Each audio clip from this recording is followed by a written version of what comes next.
Okay, welcome back to Aimless Ramblings. This is episode 17, and today we're just going to, on a broad range, discuss fiction in general. And to start off the topic, we're just going to hand over to Sam. G'day all. I was going to, just talk briefly about and then open up for discussion. The ability of, oh my god, coronavirus. The ability of fiction to allow us to experience realities, beyond our own. So we all live and experience our little Umwelt. We're incredibly limited in our experiences. Like I will never be a black woman in 1920s America. And I'll never be able to understand truly how a black woman in 1920s America felt. However, if I read a piece of fiction written from the perspective, well-written fiction, from the perspective of a black woman in 1920s America, to a degree, I can experience that. Now, as I said before, obviously, it'll never be the same as this person's actual experiences. But, temporarily you can put yourself inside of someone else's head through the use of well-written fiction.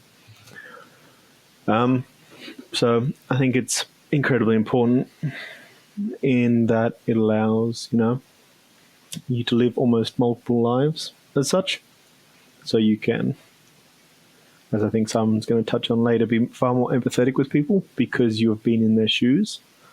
It also allows for the exploration of ideas and concepts that are either, say, taboo in your society, say, I'm going to say junkies. Like there's quite a few books that deal with substance addiction. And so you can gain a perspective of these people without having actually been addicted to a substance yourself. And then you've got, speculative... Oh, Tim? I actually think you were about to walk on to what I was actually going to ask you. But so what I would say is I completely see the linkage between like realistic fiction in terms of, depictions of a historical or periodical event or a certain person living in a certain time period, which can then increase one's empathy towards somebody or at least understanding of their situation or of that particular situation. For instance, I know that it is widely considered that Uncle Tom's Cabin had a massive impact on the abolitionist movement in the States. One thing I'd like to ask, though, is where do you think speculative fiction, like particularly sci-fi and fantasy, sits in terms of what benefit does it provide in terms of for the reader? So we'll deal with sci-fi first. Fantasy first. And probably broader, I would think fantasy probably is just escapism, most like at its heart, because you are experiencing a reality that can't be, whereas sci-fi, is a reality that could be that good or bad. But you could explore societal tropes that may be uncomfortable for you through the realm of fantasy. So say like you look at, I can't remember, some Russian author did Lord of the Rings from the perspective of the orcs. And, it dealt with industrialists being racist, whatever. So you can deal with racism, say, through a secondary step. So, if I am a person that grew up in an incredibly racist society, hey, look at that, actually I am. But, and if that society had have shaped my thinking, a book that directly confronts racism, I might find quite difficult. However, the sidestepping of reality that fantasy allows may allow you to approach a topic that otherwise you'd be unable to talk about in a circum whatever that word is. Jim, you're the word person. Circumlocution. Thank you. In a circumlocutive, I guess, manner. And so bypass this cognitive bias or this cognitive dissonance that would occur otherwise. And speculative fiction in the terms of sci-fi, I think is multiple roles importance. For one, you've got things like A Brave New World or 1984, where you're exploring potential dystopian societies. And it allows me as a reader to be aware of risks or negatives, or even understand the potential appeals of these dystopian societies without ever actually having to experience them. And then you've also got things, like Jules Verne's, books on rocketry really early on, which, possibly have led to some of advances in sci-fi. Get to you in a second, Tim. Or like Star Wars, because I view television as fiction as well. It's not written, but it's still fiction. Star Trek, has a lot of devices in it that have since become reality. Tim? Yeah, no, I was going to definitely agree. From a sci-fi perspective, generally speaking, in my mind, thinkers, philosophers, blah, blah, blah, scientists, people who come up with concepts but then don't necessarily see them out in terms of their real world application, where the engineer or, the business creative entrepreneur, whatever does, there's been a long standing sort of link between those two groups, and generally through the realms of fiction. Not a huge amount of people will delve into the difficulties of analytic piece theory, etc. But they are quite happy to read something like All Quiet on the Western Front as an anti-war book, which can put forward some of those ideals about the horror of war. What I was going to ask though is, and my brain has started to melt. Yes. So when you're talking about these dystopian fictions and sort of people get to explore a dystopian future, obviously a dystopian future, and I'll talk a little bit about this later, but when you write a dystopian fiction, or when you write a utopian fiction, or any sort of fiction that and realistically any sort of performative art is a political act which portrays something in a negative or a positive light, you are inherently sort of making a political argument, for or against. And so when you invite somebody to enter that world, if it's a particularly well-written book, and I think I don't know if I've had this discussion before about whether you can have a well-written piece of art which at the same time is abhorrent to your social values. For instance, I haven't even read it. I don't know how good it is as a book, but the Turner Diaries is an incredibly influential work with regards to race war in America, and it's been quite influential in the white nationalist movement. So how, you've said that dystopian fiction can provide us a method of exploring the future. Would you say that it thus has to be any sort of speculative future, looking to the future, fiction has to be inherently political? And the same, I suppose, with fantasy. If we're depicting a fantasy world and we're making value judgments about whether it's a good or a bad world to live in, is there an inherent value judgments in that writing? Sam? So we'll take Brave New World for an example. It is obviously at its heart a political book, but I would say the author falls short of making a direct personal judgment. If you view I'm going to refer to characters in the book, so if you haven't read the book, well, do yourself a favor and read some high school literature. The savage, or whatever you want to call him, quite clearly rails against the society, but there are many within the society that actually, once they come to understand the manipulative and controlling aspects of it, are perfectly happy with it, because they go, it is a worthwhile exchange. The savage goes, I demand the right to be unhappy. Whereas other people in the society go, actually, no, I am more than happy to never be unhappy and make the conscious choice. So I think I would say the author himself probably leans more towards the savage's opinion, but I wouldn't say they've made an overt conclusion from the book. So, maybe you are happy. I view it as a dystopia because that's my mindset.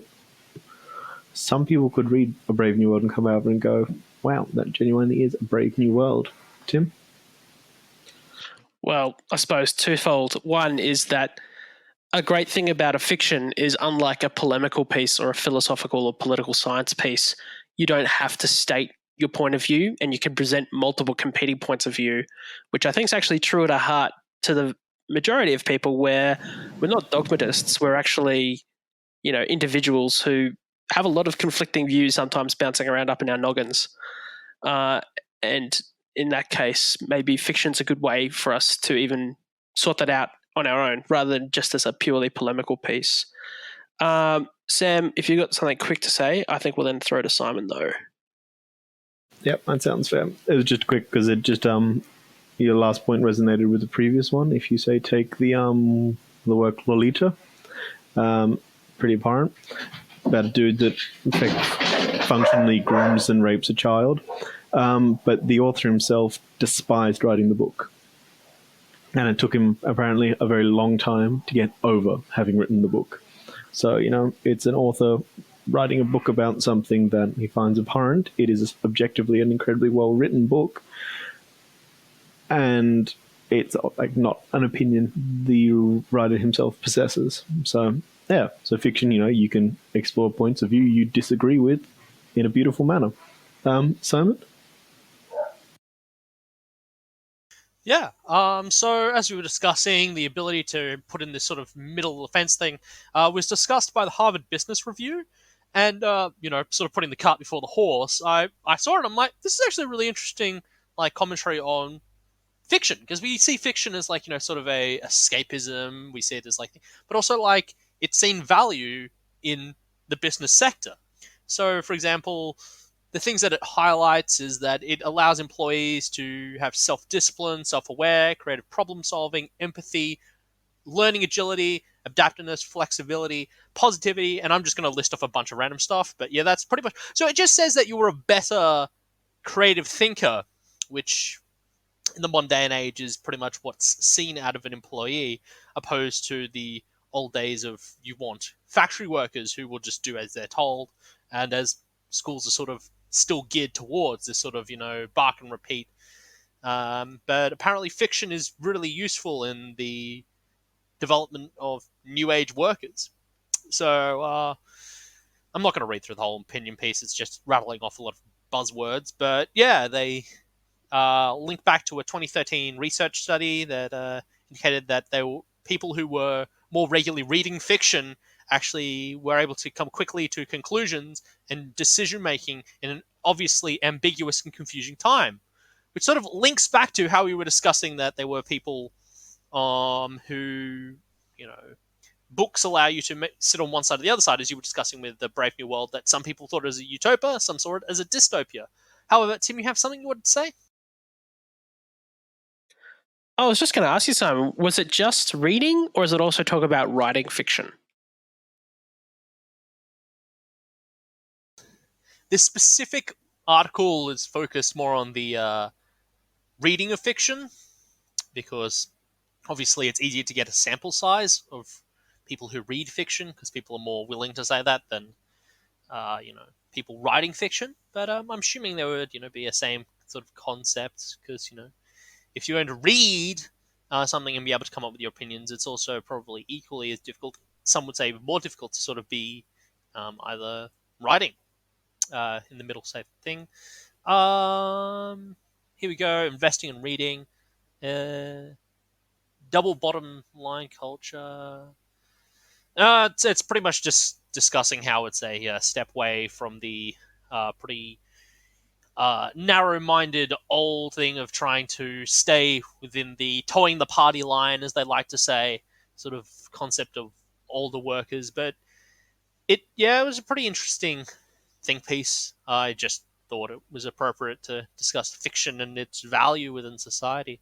But yes, you guys have any more questions about this piece I got? Yeah, Tim? Yep. So, in that case, Simon, would you say that the benefit that the workers and the managers receive from fiction are they purely looking at it from in terms of as a bottom line, like the workers will be more creative, therefore they'll be able to work better in the knowledge economy, create more money? Or you're talking about, resilience of the organization, ability to adapt, ability to change? So is it more about I suppose, like, should we be encouraging creative readers so as to just generate profits, or is it about, at the same time generating organizational agility and resilience, which allows for organizational longevity, I suppose? Like, is it short term or a long term kind of thing? And, if you were going to encourage people to read fiction, like from this, I mean, it's a pretty broad question, but like, do you think that obviously people should be focusing on sci-fi, like we were talking with Sam, how there's that potential linkage between, how can I potentially steal some ideas from sci-fi and adapt along those routes? Or should they be, reading more into something like fantasy and exploring potential shibboleths that exist in their societal culture or their corporate culture that they need to undo?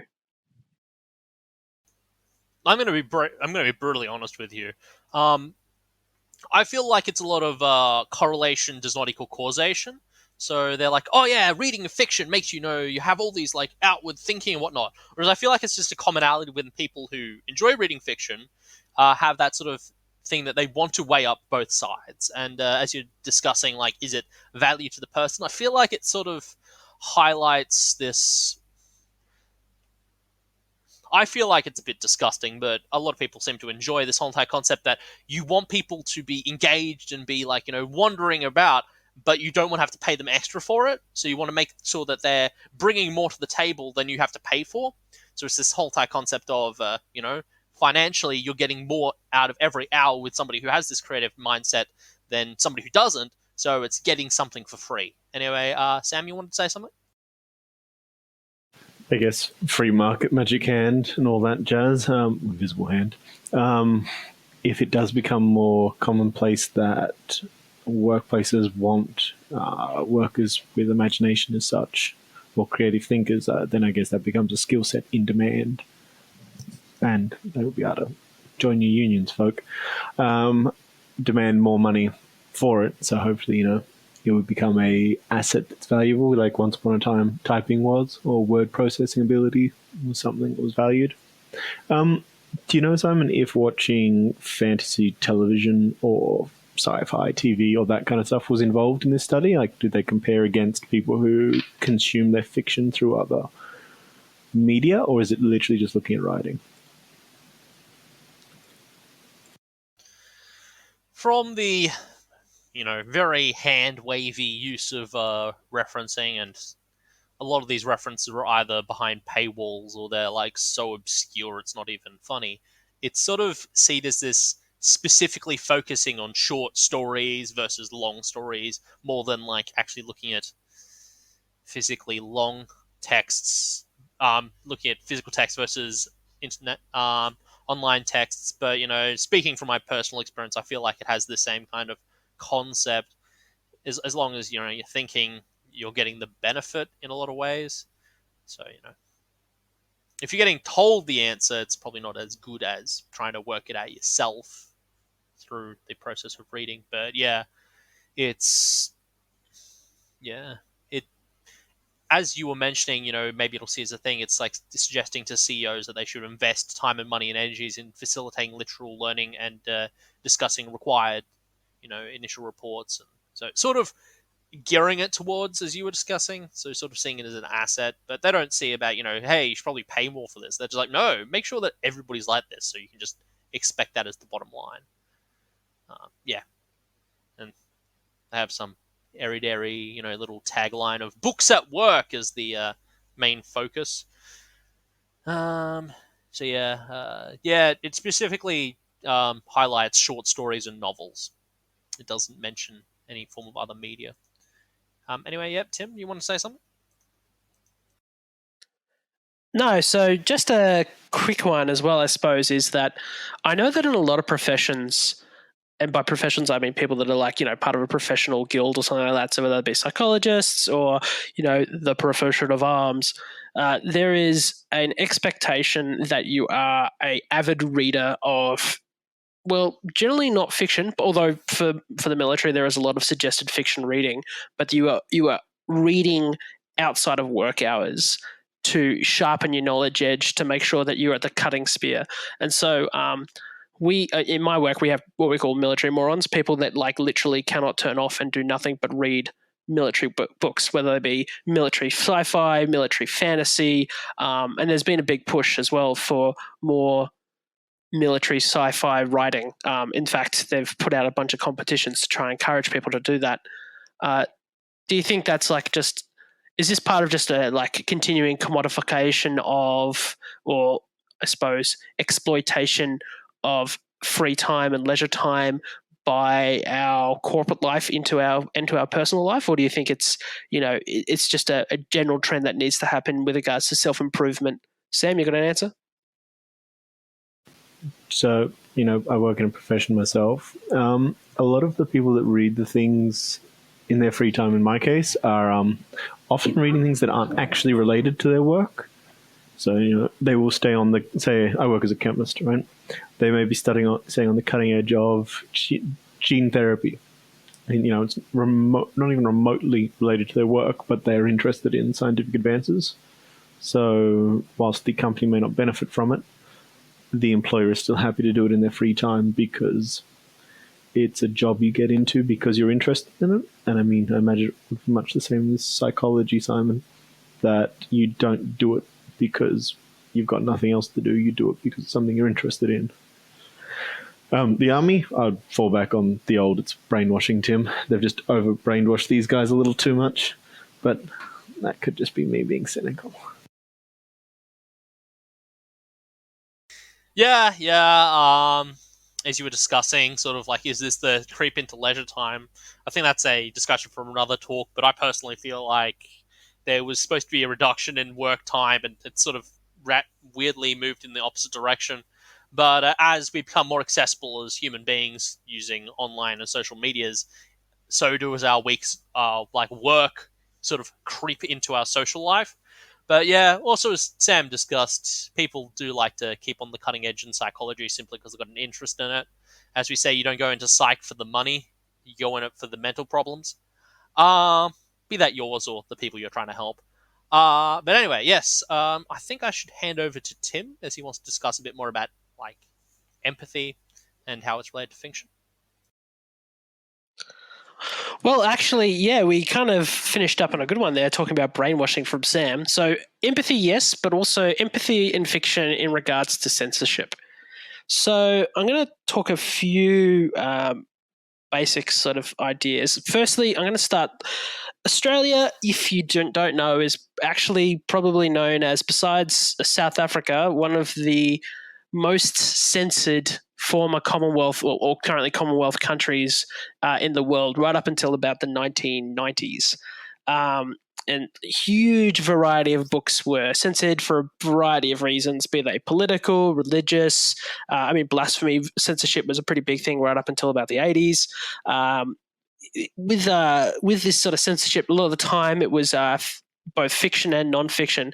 But a great example, which is kind of sort of just as an anecdote, is actually the censorship of Agnes Smedley's book, Short Stories from China.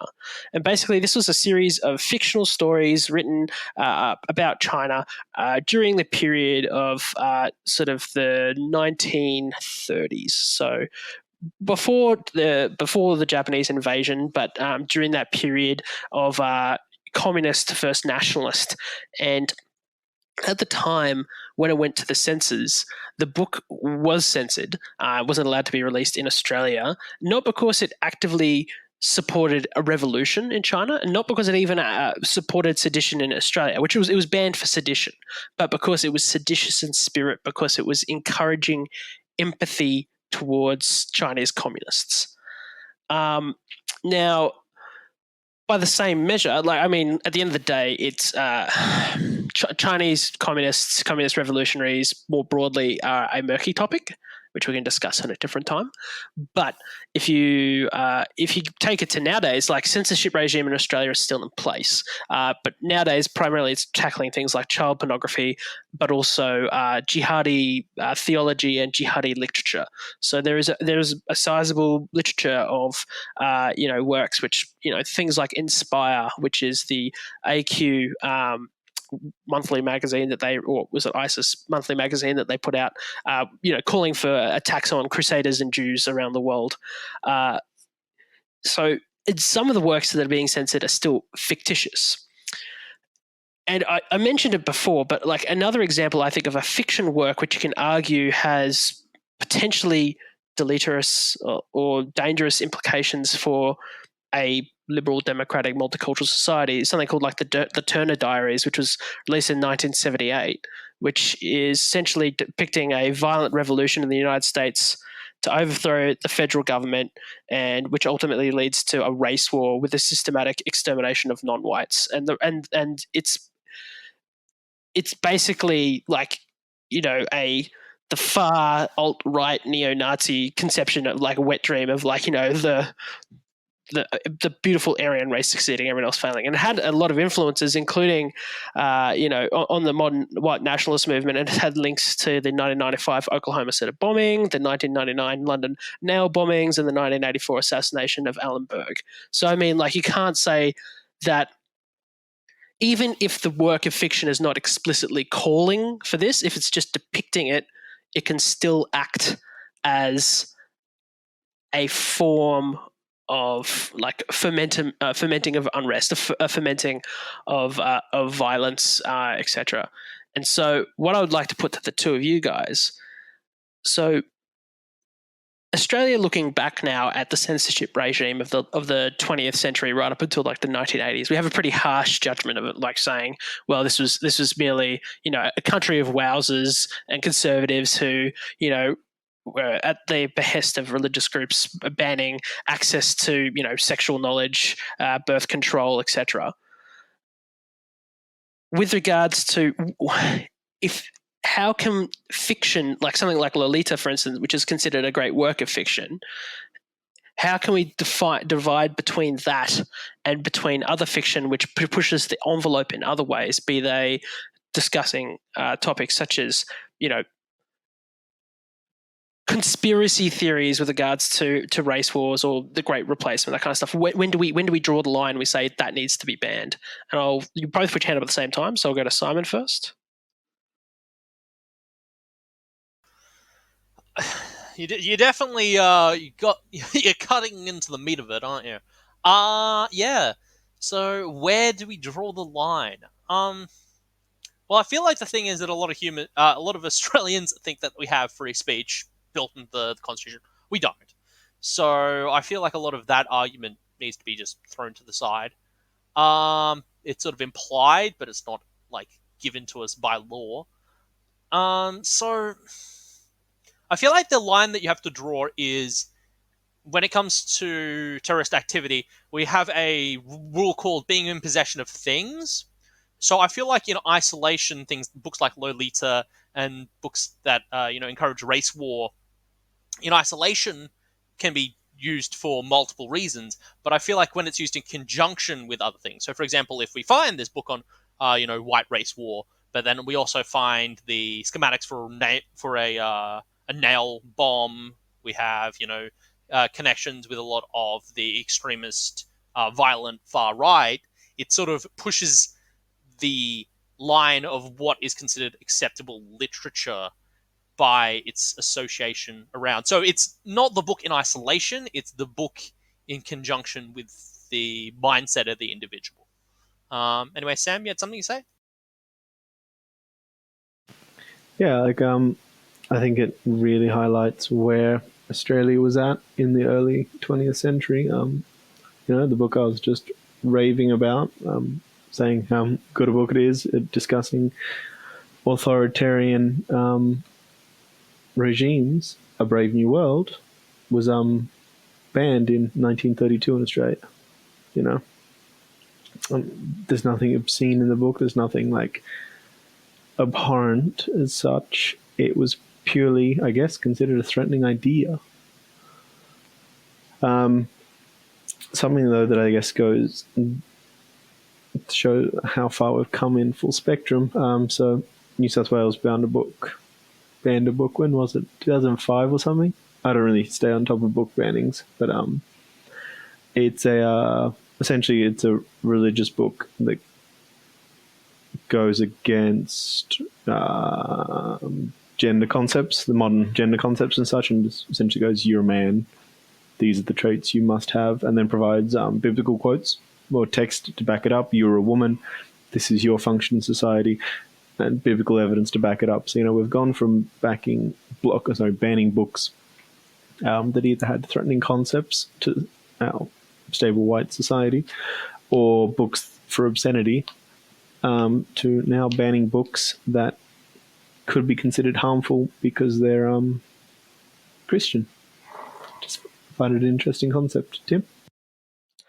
I was just going to say, in this case, is that just a case of the drifting normal? Because normalcy has changed with progressive and liberation movements over time, the new centre ground has shifted so far that now, just as we were back then, all censorship is an attempt to repress the most fringe concepts to that particular political normalcy. So that we can't really draw an actual line. The line is just always going to be shifting and is actually not really based in sort of a good or a bad. It's just relative to that society. So, for instance, Saudi Arabia censoring feminist works or works depicting other religion, that's fine because that's just Saudi Arabia. This one I think is I had a quick Google. It's called "You an Introduction," 2008, not 2005.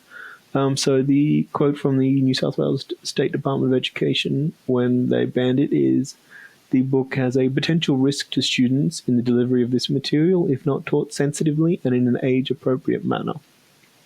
So it sounds like essentially that it's when this book could be harmful to people who are still maturing. And is that an unreasonable reason to ban a book? I mean, banning is a bit strict, but I definitely could imagine restricting its access. I mean, I'm not a libertarian. I think the state does have a function in protecting its citizens, including occasionally, that's a very risky thing to say, but from concepts, because sometimes concepts or information is actually dangerous to have. Like a currently banned book in Australia is How to Make a Silencer. Whilst I'm sure there will be people in the world that say, well, look, everyone should have the right and knowledge to build a silencer if they want, I think we probably don't need that in a functioning modern society. Simon? I definitely agree with you to a point. As you were discussing, maybe restricting the amount of access to particular things, I feel like giving knowledge like this is what it is to be a man, this is what it is to be a woman, it's sort of like trying to build a house on sand.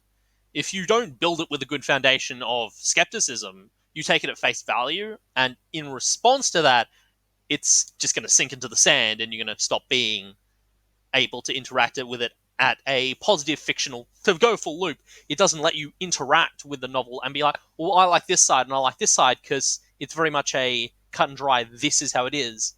And also, I sort of think that the You movement, weren't trying to aim for fiction, but we're going to pretend it's fiction. Anyway, Tim, you had something to say? Well, no, I was just going to say thank you both for contributing, and another interesting episode on an interesting topic. Everyone, I hope you enjoyed it, and I hope you tune in next time. This great warrior has left to his mighty Lord.